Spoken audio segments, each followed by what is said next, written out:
ஜீவநதி ஜீவநதி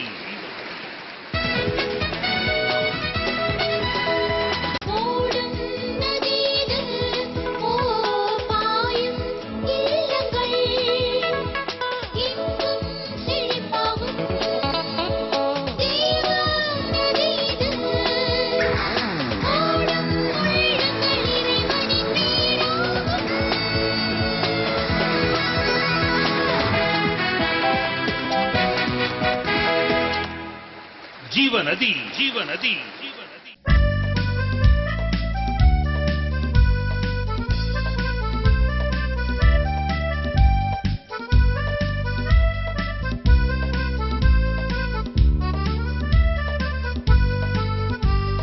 தேவபிதா எங்கள் மேய்ப்பனல்லோ, சிறுமை தாழ்ச்சியடைக்கிறனே. தேவபிதா எங்கள் மேய்ப்பனல்லோ, சிறுமை தாழ்ச்சியடைக்கிறனே. ஆவலதா என்னை பைம்புல்மே, அவர் மேய்த்தவர் நீர் அருளுகின்றார். தேவபிதா எங்கள் மேய்ப்பனல்லோ, சிறுமை தாழ்ச்சியடை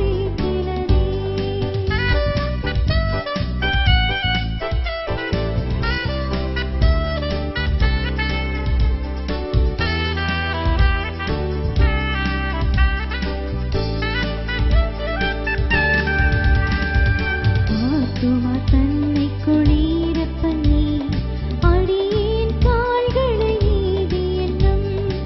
ஆத்துமா தன்னை குளிரப் பண்ணி அடியேன் கால்களை நீதி என்னும். நித்தியம் பாதையில் அவர் நிமித்தம் இதமும் சுகமாய் நடத்துகின்றார். தேவபிதா இந்த மேய்ப்பனல்லோ, சிறுமை தாழ்ச்சியடை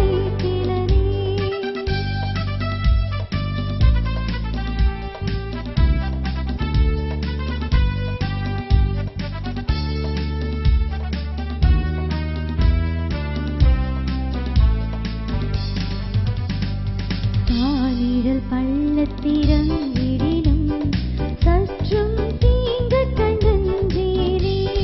காலிடல் பள்ளத்திறங்கிடினும் சற்றும் தீங்கு கண்டஞ்சேரே.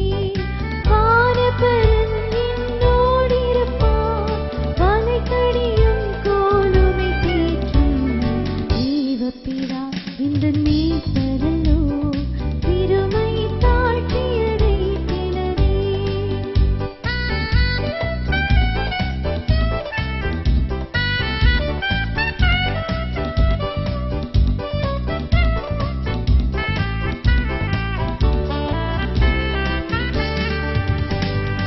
ஆயுள் முழுவதும் என் காத்தன் அருளும் நலமுமாய் நிரம்பும். ஆயுள் முழுவதும் என் காத்தன் அருளும் நலமுமாய் நிரம்பும். நீ என் வீட்டினில் சிறப்போடே நெடுநாள் கொடியாய் நிலைத்திருப்பேன். தேவபிதா இந்த மேய்ப்பனல்லோ, சிறுமை தாழ்ச்சியடைக்கிறனே. ஆவலதா என்னை பைம்புல்மே, அவர் மேய்த்தவர் நீர் அருளுகின்றார். தேவபிதா இந்த மேய்ப்பனல்லோ, சிறுமை தாழ்ச்சியடைக்கிறனே.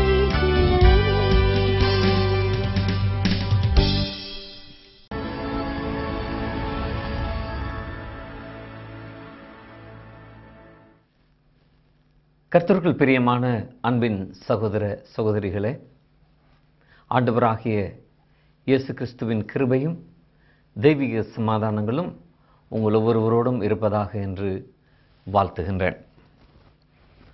அருமையானவர்களே, இந்த உலகம் போகின்ற போக்கை நாம் பார்க்கும் பொழுது பலவிதமான காரியங்களை மனிதர்கள் என்று சிந்தித்துக் கொண்டிருப்பதை நாம் உணர முடிகிறது. ஆனால் வேதம் நமக்கு சொல்லுகின்ற ஆலோசனை மிகவும் முக்கியமானது. எபேசியருக்கு எழுதப்பட்ட நிருபம் 5ஆம் அதிகாரம் 16, 17 வசனத்தை நாம் வாசிக்கும் பொழுது, நாட்கள் பொல்லாதவைகளானதால் காலத்தை பிரயோஜனப்படுத்திக் கொள்ளுங்கள். ஆகையால் நீங்கள் மதியற்றவர்களாய் இராமல் கர்த்தருடைய சித்தம் என்னதென்று உணர்ந்து கொள்ளுங்கள் என்று ஒரு ஆலோசனை சொல்லப்பட்டிருக்கிறது. நாட்கள் பொல்லாதவைகள். பாருங்கள், உலகத்தில் பல தேசங்களுக்குள்ள இருக்கிற பிரச்சனைகளை பாருங்கள். ஒவ்வொரு நாளும் செய்திகளை நாம் பார்க்கும் பொழுது எவ்வளவு போராட்டங்கள் மக்களுடைய வாழ்க்கையில். ஆனால் வேதம் தேவனை விசுவசிக்கின்ற நமக்கு சொல்கின்ற ஒரு ஆலோசனை என்னவென்றால், நாட்கள் பொல்லாதவைகளாக இருக்கிறபடினாலே நாம் காலத்தை பிரயோஜனப்படுத்தி கொள்ள வேண்டுமாம். காலம் போனால் திரும்ப வராது. அந்த காலத்தை நாம் பிரயோஜனப்படுத்தி கொள்ள வேண்டியது மிக அவசியம். பிரியமானவர்களே, ஒவ்வொரு மனிதனும் 3 காலங்களுக்கு இடையில் தான் வாழ்கின்றான். யாராக இருந்தாலும் சரி, அதுக்கு படித்தவன் படிக்காதவன் என்றோ, ஏழை பணக்காரன் என்றோ, அல்லது அந்த இனம் இந்த இனம் என்றோ காலம் யாரையுமே விட்டு வைப்பதில்லை. எந்த ஒரு மனிதனாக இருந்தாலும் அவன் 3 காலங்களுக்கு இடையிலே வாழ்கின்றான். அது அவனுடைய கடந்த காலம், நிகழ்காலம், எதிர்காலம் என்று நாம் இந்த காலங்களை பார்க்க முடிகிறது. ஆகவே இந்த காலத்தை பிரயோஜனப்படுத்திக் கொள்ளும்படியாக வேதம் நமக்கு ஆலோசனை சொல்கின்றதை நம்ம பார்க்கிறோம். அருமையானவர்களே, வேதத்தில் நம்ம பல மனிதர்களை பார்க்கிறோம். அதில் ஒரு மனிதன் நாகமான் என்று சொல்லப்படுகிறது. அவனுடைய கடந்த கால வாழ்க்கையை நம்ம பார்க்கும் பொழுது அவன் ஒரு பெரிய படை தளபதி, சீரிய தேசத்தின் பெரிய படை தளபதி, பெரிய பராக்கிரமசாலி. ஆனால் அவனுடைய கடந்த காலத்தை பார்க்கும் பொழுது அவன் பெரிய யுத்தங்களை செய்து பலவிதமான பட்டங்களை பெற்று பல மெடல்ஸ்லாம் வாங்கியிருப்பாங்க. ஆனாலும் கூட வேதம் சொல்லுகிறது அவன் குஷ்டரோகியாக இருந்தான். இதுதான் அவனுடைய பழைய காலம், இதுதான் அவனுடைய கடந்த காலம். கடந்த காலத்தில் வெற்றிகள் பல இருந்தாலும் அவனுடைய வாழ்க்கையில் மிக முக்கியமான ஒரு பிரச்சனை, மனுஷனால் தீர்த்து வைக்க முடியாத குஷ்டரோகத்தினால மிகவும் வாடி வேதனைப்பட்டு கொண்டிருந்தான். ஆனால் அவன் அதை மூடி மறைத்து வைத்திருந்தான். பிரியமானவர்களே, இன்றைக்கு நம்முடைய வாழ்க்கையில் நீங்களும் கூட பலவிதமான காரியங்களில் வெற்றி பெற்றிருக்கலாம். ஆனால் ஏதோ ஒரு பிரச்சனை உங்களுடைய வாழ்க்கையில் உங்களை முன்னேற முடியாதபடி தடை பண்ணி கொண்டு, அந்த கடந்த காலத்தில் நடந்த ஒரு சம்பவம், கடந்த காலத்தில் ஏற்பட்ட ஒரு காரியம், அதை நீங்கள் மூடி மறைத்து வாழ எத்தனிக்கலாம். தேவஜனமே, கடந்த காலத்தை குறித்து கவலைப்படுவதனால ஒரு பிரயோஜனமும் இல்லை. அதனால தான் இயேசு சொன்னார், கடந்த காலத்தை குறித்து கவலைப்பட வேண்டாம். ஏனென்றால் அந்தந்த நாளுக்குரிய பாடுகளே போதும் என்று வேதம் சொல்கிறது. சில பேர் இருக்கிறார்கள், கல்யாணம் பண்ணி 15-20 வருஷத்துக்கு பிறகும் கடந்த காலத்தின் காரியங்களை பேசுவார்கள். நீ அப்போ 1994 நீ செய்தது எனக்கு தெரியாதா என்று தொடங்குவாங்க. இப்போ கல்யாணம் பண்ணி எத்தனையோ 20 வருஷத்துக்கு மேல் இருக்கும். ஆனால் இப்படியாக உன்னை கல்யாணம் பண்ணதுக்கு அவளை கல்யாணம் பண்ணியிருக்கலாம். கல்யாணம் கட்டி பிள்ளைகள் பிறந்து அந்த பிள்ளைகளே திருமணமாகிற வயது வந்து கொண்டிருக்கும். இப்போ தான் சொல்லுவார், உன்னை கட்டினதுக்கு அவளை கட்டியிருக்கலாம். கடந்த கால வாழ்க்கை குறித்து உள்ள வடுக்கள் பிரச்சனைகளை இன்று பேசி கொண்டு இருப்பதினாலோ, அல்லது கடந்த காலத்தில் ஏற்பட்ட ஒரு காரியத்தை குறித்து பேசி நொந்து போய் கொண்டிருப்பதினாலோ ஒரு பிரயோஜனமும் இல்லை. என்னதான் அந்த கடந்த காலம் அது கடந்து விட்டது. பிரியமானவர்களே, ஆகையினால இந்த கடந்த காலத்தை குறித்து பேசிக்கொண்டு இருக்காமல் ஒரு புதிய காரியத்தை தொடங்க வேண்டும். அதை தொடங்குறதுக்கு தீர்மானம் பண்ணாதான் நம்முடைய வாழ்க்கையில வெற்றியை நாம் காண முடியும். கடந்த முறை இந்த தொலைக்காட்சிக்காக நாங்கள் ரெக்கார்டிங் செய்த பொழுது 2-3 மணித்தியாலங்கள் ஒரு ப்ரோக்ராமை நாங்கள் ஆயத்தம் செய்து கடைசியாக அந்த 3 மணித்தியாலத்துக்கு பின்பு திடீரென்று பார்ப்போமானால் அது எல்லாமே அழிந்து விட்டது, எல்லாமே திடீரென்று போய்விட்டது. இப்பொழுது நாங்கள் இது போய்விட்டதே, இவ்வளவு 3 மணி நேரம் நாங்கள் வேலை செய்தோமே, இது வீணாய் போய்விட்டது, இது அழிந்து விட்டதே என்று அந்த கடந்து போன காலத்தை குறித்து பேசிக்கொண்டே இருந்திருப்போமானால் இன்றைக்கு இந்த நிகழ்ச்சியை ஒளிபரப்பி இருக்க முடியாது. அது நடந்தது, முடிந்து விட்டது. அதனால கடந்த காலத்தில் நடைபெற்ற ஒரு காரியம் என்னை தடை செய்வது இல்லை. அந்த கடந்த காலத்தை குறித்து பேசிக் கொண்டிருப்பதனால் திரும்ப புதிதாக ஆரம்பித்து திரும்ப புதிதாக அந்த ரெக்கார்டிங்கை செய்ததுனால தான் இன்றைக்கு நீங்கள் இந்த காரியத்தை, இன்றைக்கு இந்த ஜீவனது நிகழ்ச்சியை பார்த்து கொண்டிருக்க. அருமையான தேவனுடைய பிள்ளைகளை, அதனால் உங்களுடைய வாழ்க்கையில் கடந்த காலங்களில் எத்தனையோ பிரச்சனைகள், துன்பங்கள், வேதனைகள் ஏற்பட்டிருக்கலாம்.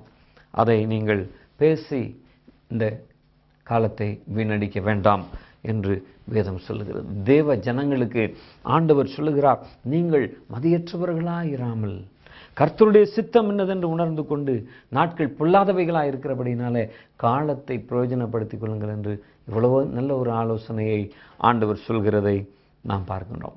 அடுத்து மனிதர்களுக்கு இருக்கக்கூடிய காலம் எதிர்காலம். இந்த எதிர்காலத்தில் நாம் நன்றாக இருக்க வேண்டும், நம்முடைய பிள்ளைகள் நன்றாக இருக்க வேண்டும், நம்முடைய குடும்பம் நன்றாக இருக்க வேண்டும் என்ற ஆவல் எல்லாருக்கும் உண்டு. அதனால தான் கஷ்டப்படுகிறோம், அதனால தான் கஷ்டப்பட்டு வேலை செய்கிறார்கள். என்னுடைய பிள்ளை நன்றாக இருக்க வேண்டும், என் குடும்பம் நன்றாக இருக்க வேண்டும் என்பதற்காக இரவு பகலாக கஷ்டப்பட்டு உழைக்கிற எத்தனையோ குடும்பங்களை நம்ம பார்க்கிறோம் அல்லவா? காரணம் என்ன? எதிர்காலம் நன்றாக இருக்க வேண்டும் என்கின்ற ஒரு நல்ல எண்ணம் தான். ஆனால் பிரியமானவர்களே, இந்த எதிர்காலம் எப்படி இருக்கும் என்பது எனக்கும் உங்களுக்கும் தெரியாது. இன்றைக்கு உலகம் இருக்கிற சூழ்நிலைகளை நம்ம பார்க்கும் பொழுது வேதத்திலே ஆண்டவர் கூறிய வார்த்தைகள் நிறைவேறி வருகிறதை நம்ம பார்க்கிறோம். அதனால ஒரு நொடிப்பொழுதிலே மக்களுடைய வாழ்க்கைகள் வீணாக போய்விடுவதை, ஒரு நொடிப்பொழுதிலே உலக அரசாங்கங்கள் அங்கே கவிழ்ந்து போவதை, ஒரு நொடிப்பொழுதிலே பெரிய மக்களாக, மனிதர்களாக இந்த உலகத்திற்கு தென்பட்டவர்கள் பதவியை இழந்து போகிற இப்படிப்பட்ட காலகட்டங்களிலே நாம் வாழ்ந்து கொண்டிருக்கிறோம். அதனால மனிதனுடைய காரியங்கள் எல்லாம் திடீரென்று இரவோடு இரவாக மாறிவிடுகிறது. ஆகவே எதிர்காலத்தை குறித்த காரியம் யாருக்குமே தெரியாது. எந்த ஒரு மனிதனும் இதை குறித்து நமக்கு விளக்கமாக சொல்ல முடியாது. நான் சொன்ன இந்த சீரிய தேசத்தின் படை தளபதியை கேட்டால் கூட அவன் சொல்லிடுவான், எதிர்காலம் தெரியலப்பா, நான் ஏற்கனவே குஷ்டரோகி. அந்த பழைய ஏற்பாட்டு காலத்தில் குஷ்டரோகம் இருக்கிறது என்று கண்டுபிடிக்கப்பட்டால் அவர்களை அங்கே பாளையத்துக்கு புறம்பே தள்ளிவிட வேண்டும். அவர்களை அந்த சொந்த கிராமத்தில் கூட இருக்க விட மாட்டார்கள். அவர்களை கொண்டு போய் புறம்பே தள்ளி விடுவார்கள். அதனால அவன் சொல்லியிருப்பான், என் எதிர்காலம் எனக்கு தெரியல. இப்போ படை தளபதி தான், இப்போ பெரிய மனுஷன் தான், இப்போ நல்ல காரியங்கள்லாம் இருக்குது, நிறைய பேஜஸ் எல்லாம் வாங்கி இருக்கிறோம் தான், நல்ல யூனிஃபார்ம் தான். ஆனால் உள்ளுக்கு எனக்கு இருக்கிற பிரச்சனை, துன்பம் எல்லாவற்றையும் பார்க்கும் பொழுது என் எதிர்காலமே சில பேர் சொல்லுவாங்க சுத்த சூன்யமாக இருக்கு அப்படின்னு. அப்படிப்பட்ட ஒரு சூழ்நிலை தான் எனக்கு இருக்கிறது என்று அவன் சொல்லி இருக்கலாம். ஆனால் நடந்தது என்னவென்றால், இந்த நாகமான் வீட்டிலே வேலைக்கு வந்த ஒரு அடிமை பெண்ணாகிய சிறு பெண் இந்த நாகமானை பார்த்து இந்த நாகமானுடைய மனைவிடத்தில் சொன்னால், அம்மா எனக்கு ஒரு செய்தி தெரியும். என்ன என்று கேட்ட பொழுது சொன்னா, அங்கே இஸ்ரவேலில் ஒரு தீர்க்கதரிசி இருக்கிறார், அவரிடத்தில் நம்ம எஜமான் போனால் நிச்சயமாக சுகம் அவருக்கு கிடைக்கும் என்று சொல்லி நம்முடைய ஆண்டவரை குறித்து அவள் அங்கு சொல்கிறதை பார்க்கிறோம். மனைவி போய் கணவனிடத்தில் சொல்கிறாள். ஆகினால அவளுடைய வார்த்தையை ஏற்றுக்கொண்டான். சிறுபெண் தானே சொன்னாள் என்று சொல்லி அந்த வார்த்தையை தட்டி கழிக்கவில்லை. அந்த வார்த்தையை ஏற்றுக்கொண்டு அவன் புறப்பட்டு அந்த தேவ மனுஷனை சந்திக்கும்படியாக போனான் என்று வேதம் சொல்கிறது. அருமையானவர்களே, அவனுடைய கடந்த காலம் கவலைக்குரியதாக இருந்தது. எதிர்காலத்தை குறித்து அவனுக்கு சரியாக தெரியவில்லை. ஆனால் அவன் ஒன்று தான் செய்தான். நிகழ்காலத்தில் அவன் செய்ய வேண்டிய பங்கை அவன் செய்தான். சில நேரங்களில் சிலருக்கு ஆலோசனை சொன்னால் அவங்க கேட்க மாட்டார்கள். நீங்கள் இதை கொண்டு போய் டாக்டர் இடத்துல காட்டுங்கள் என்று சொன்னால் அதுக்கு போக மாட்டேன், ஐயோ நான் ஹாஸ்பிட்டலுக்கே போக மாட்டேன் என்று சொல்வார்கள். சிலர் நான் மருந்தே குடிக்க மாட்டேன் என்று சொல்வார்கள். இப்படியெல்லாம் அவர்கள் தங்களுக்கென்று ஒரு வரையறை போட்டு கொண்டிருக்கிறபடியினாலே சில காரியங்களிலே ஜெயம் பெற்றுக்கொள்ள முடியவில்லை. இவன் சிறிய தேசத்தின் பெரிய படை தளபதி, கமாண்டர் இன் தி மிலிட்டரி, அப்படி ஒரு பெரிய தளபதியாக இருந்தால் கூட அந்த வந்த செய்தியை அவன் அசட்டை பண்ணவில்லை. இன்றைக்கு நீங்கள் என்ன நிலையில் இருக்கிறீர்களோ எனக்கு தெரியாதானா, நம்ம ஆண்டவருக்கு எல்லாம் தெரியும். இயேசு கிறிஸ்துவை விசுவசிக்கின்ற அன்பின் சகோதரனே சகோதரியே, இந்த வேதம் சொல்லுகிறது போல நாட்கள் பொல்லாதவைகளானதால் காலத்தை பிரயோஜனப்படுத்திக் கொள்ளுங்கள் என்று சொல்லப்படுகின்ற அந்த செய்திப்படி நீங்கள் உங்களுடைய நிகழ்காலத்தை பிரயோஜனப்படுத்திக் கொள்ளுங்கள். கடந்த காலத்தை குறித்து பேசுவதில் நிகழ்காலத்தை வீணடித்து விடாதீர்கள். எதிர்காலம் நமக்கு தெரிவதில்லை. ஆனால் நிகழ்காலத்தை நாம் சரியாக பிரயோகிப்போமானால், நிகழ்காலத்திலே நாம் செய்ய வேண்டியவைகளை நாம் சரியாக செய்வோமானால் நம்முடைய எதிர்காலம் ஆசீர்வாதமாய் இருக்கும். இன்றைக்கு கடந்த காலத்தில் ஏற்பட்ட ஒரு துன்பத்தின் நிமித்தம் அல்லது கடந்த காலத்தில் ஏற்பட்ட ஏதோ ஒரு பிரச்சனை நிமித்தம் நீங்கள் கவலையோடு காணப்படுகிறீர்களா? உங்களுக்கு ஒரு நல்ல செய்தி உண்டு. அந்த கடந்த காலத்தின் வடுக்களை மாற்றி நிகழ்காலத்தில் இருக்கின்ற இந்த துன்பத்தை மாற்றி உங்களுக்கு ஒரு நல்ல எதிர்காலத்தை தருகிறதற்கு ஆண்டவர் உண்மையுள்ளவராய் இருக்கிறார்.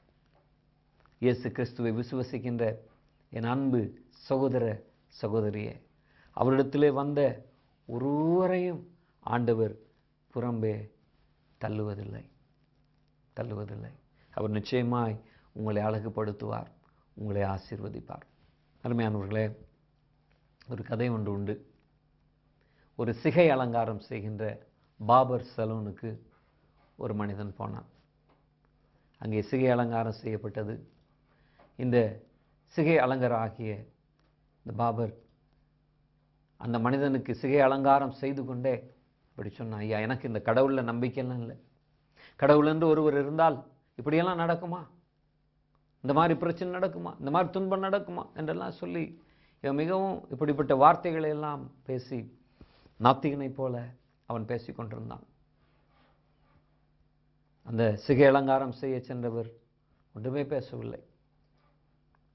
இறுதியில் அவர் எழும்பினார், அதுக்குரிய பணத்தை கொடுத்தார். திடீரென்று அவர் வெளியில் போய்விட்டார். இந்த சிகை அலங்காரிக்கு ரொம்ப புதுமையாக இருக்கு. என்னன்னா, நான் கடவுள் இல்லை இப்படிலாம் சொன்னேன், இந்த மனுஷன் ஒரு வார்த்தையும் பேசாமல் பணத்தை மட்டும் கொடுத்து விட்டு போய்விட்டார் என்று சொல்லி அவன் யோசிக்க ஆரம்பித்தான். ஒரு புதுமையான மனுஷனாக இருக்கு. இந்த போன இந்த மனிதன் ஒரு சில நிமிஷங்களில் மீண்டும் திரும்பி வந்தார். திரும்பி வந்து சொன்னார், இங்கே வாப்பா என்று இவனை கூட்டிக் கொண்டு போனார். கூட்டிக் கொண்டு போய் அவரோடு பேசினார். அந்த மனிதன் சொன்னார், இந்த உலகத்தில் சிகை அலங்காரி, அதாவது பாபா என்று சொல்லி ஒருவனுமே இல்லை அப்படின்னு சொன்னார். இவனுக்கு வியப்பாக இருந்தது. என்ன சொல்லுகிறீர்? நான் இருக்கிறேன், நான் தான் சிகை அலங்காரி. ஆகையினால இப்பொழுது தானே நீர் வந்து உண்மை அலங்காரப்படுத்தி கொண்டு போனீர், அதனாலே பார்பர் இருக்கிறோம்ப்பா சொன்னார். அப்படி ஒரு தானே இல்லை அப்படின்னார். என்ன உமக்கு என்ன புரியாமல் பேசிக் கொண்டிருக்கிறீர்? நான் உயிரோடு இருக்கிறேனே அப்படி என்று சொன்னார். அப்பொழுது அவர் இந்த மனிதனை அந்த செலூனுக்கு வெளியில் கூட்டிக் கொண்டு போய் அங்கே பாதையில் இருந்த ஒரு மனுஷனை காட்டினார். நீண்ட தலைமயிர் வளர்த்து அநேக நாட்கள் குளிக்காமல் மிக அசிங்கமான ஒரு சூழ்நிலையில் ஒரு மனிதன் அங்கே உட்கார்ந்து கொண்டிருந்தான். நான் பார்த்து சொன்னார், பார் அந்த மனுஷனை பார், பாபர் என்று ஒருவன் இருந்தா, சிகை அலங்காரி என்று ஒருவன் இருப்பானால் இப்படி ஒரு மனுஷன் இருப்பானா என்று அந்த மனிதனை காட்டி இவரிடத்தில் கேட்டார்.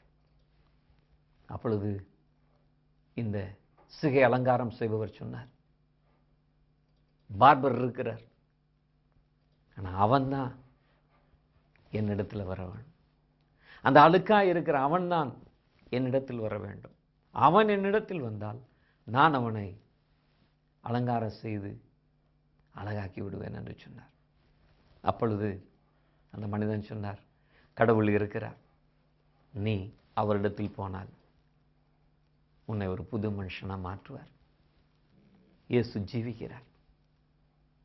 நாம் அவரிடத்தில் போகும் பொழுது அவர் நம்மை அரவணைத்து நமக்கு கிருபைகளை கொடுத்து ஆசீர்வதிப்பார் என்பதில் நமக்கு ஐயமில்லை. என் அருமையான சகோதரனே சகோதரியே, கடந்த காலம் அது போய்விட்டது. அதை குறித்து பேசி உங்கள் நேரத்தை வீணடிக்காதீர்கள். எதிர்காலம் அது யாருக்குமே தெரியாது. ஆக இந்த நிகழ்காலத்தில் ஆண்டவரண்டை ஓடி வாருங்கள். என்னிடத்தில் வருகிறவனை நான் புறம்பே தள்ளுவதில்லை என்று சொன்ன ஆண்டவர் உங்கள் கண்ணீர்களை மாற்றுவார். கடந்த கால வடுக்களை மாற்றுவார், துன்பங்களை மாற்றுவார், கடன் பிரச்சனைகளை மாற்றுவார், உங்களை ஆசீர்வதிப்பார், உங்களுக்கு நன்மை செய்வார். விசுவாசத்தோடு ஜெபம் செய்வோமா? கர்த்தர் ஒரு பெரிய மாற்றத்தை உங்கள் வாழ்க்கையில் கொடுப்பார். ஜெபிப்போம். அன்பின் பரலோக பிதாவே, கடந்த காலம், நிகழ்காலம், எதிர்காலம் எல்லாம் உங்களுடைய கருத்தில் இருக்கிறது சுவாமி. வேதம் சொல்கிறது, தேவரீர் எங்களை உங்களுடைய உள்ளங்கையிலே வரைந்து வைத்திருக்கிறீர்கள் என்று ஆண்டவரே, இப்பொழுதும் இந்த நிகழ்ச்சியை பார்த்து ஜெபித்து கொண்டிருக்கிற ஒவ்வொரு சகோதர சகோதரிகளுக்காக உம்முடைய வருகிறோம் சுவாமி. கடந்த காலத்தில் ஏற்பட்ட பல துன்பங்கள், பிரச்சனைகள், நஷ்டங்கள், வேதனைகளினாலே துவண்டு போயிருக்கிறார்கள்.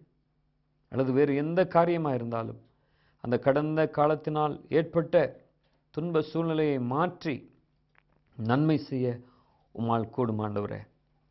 ஒவ்வொருவருக்கும் இந்த கிருபையை கொடுப்பீராக. குடும்பங்களை ஆசீர்வதிங்க. தெய்வீக சமாதானத்தை கொடுங்க சுவாமி. இவர்களுடைய நிகழ்காலத்திலே கர்த்தர்களை ஆசீர்வதித்து ஒரு ஒளிமயமான எதிர்காலத்தை கொடுக்கும்படியாய் இயேசு கிறிஸ்துவின் நாமத்தில் ஜெபிக்கிறோம் நல்ல பிதாவே, ஆமென். கர்த்தர் தாமே உங்களை ஆசீர்வதிப்பாராக. ஆமென்.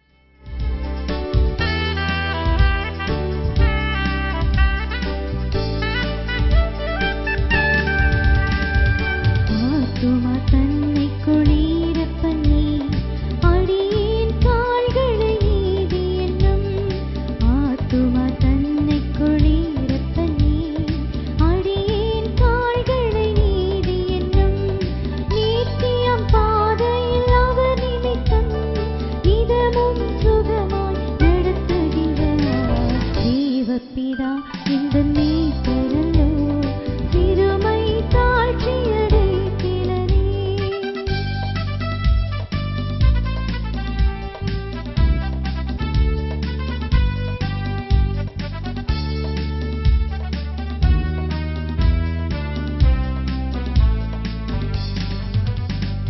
காலிடல் பள்ளத்திறங்கிடினும் சற்றும் தீங்கு கண்டஞ்சேனே.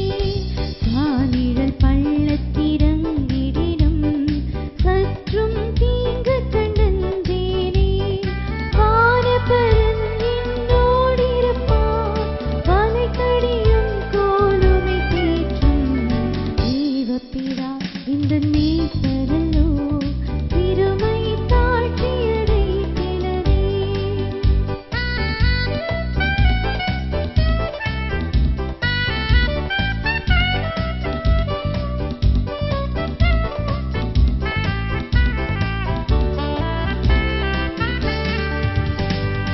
ஆயுள் முழுவதும் என் காற்றம் அருளும் நலமுமாய் நிரம்பும்.